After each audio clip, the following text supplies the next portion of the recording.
Kita ke informasi lain, pemirsa. Menteri Keuangan Sri Mulyani Indrawati mengusulkan agar edukasi atau pendidikan mengenai pasar modal dapat diterapkan mulai dari jenjang sekolah dasar.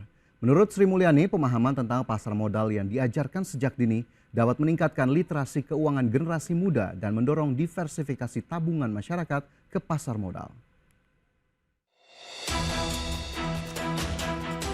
Menteri Keuangan Sri Mulyani Indrawati mengusulkan agar edukasi atau pendidikan mengenai pasar modal dapat diterapkan mulai dari jenjang usia dini atau sekolah dasar. Usulan Sri Mulyani ini disampaikan saat membuka perdagangan perdana Bursa Efek Indonesia tahun 2025. Menurut Sri Mulyani, pemahaman tentang pasar modal yang diajarkan sejak dini dapat meningkatkan literasi keuangan generasi muda.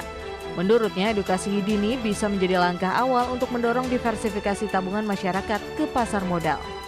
Sekarang seharusnya ini sudah mulai diajarkan bukan di tingkat mahasiswa lagi, tapi bahkan di tingkat sekolah dasar.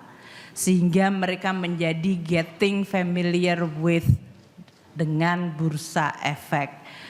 Dan ini hanya bisa dilakukan kalau kita juga bersama-sama. Nanti masuk ke kurikulum, bagaimana cara penyampaiannya, dan bagaimana mereka merasa terbiasa dengan transaksi.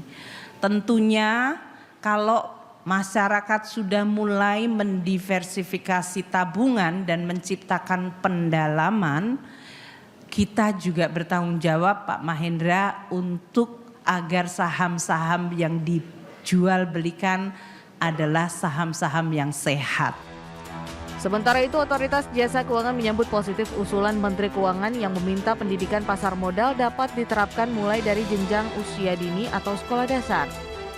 Kepala Eksekutif Pengawas Perilaku Usaha Jasa Keuangan, Edukasi dan Perlindungan Konsumen OJK, Friderika Widiasari Dewi mengatakan, di negara anggota OECD seperti Australia, Austria, Belgia, Kanada, Chile, Kolombia dan Kosta Rika sudah melakukan edukasi terkait keuangan dan sudah masuk ke dalam kurikulum sekolah. Nah, kita sedang berupaya, jadi kita sudah sering kerjasama dengan Kementerian Pendidikan, sudah sering, tetapi harapan kita masuk ke dalam kurikulum. Jadi masuk ke dalam kurikulum sekolah, kalau bisa mulai dari SD, pengenalan uang, pengelolaan keuangan, dari SMP, SMA, kuliah. Kuliah juga jangan cuma yang fakultas ekonomi bisnis, karena mereka pasti udah ngerti.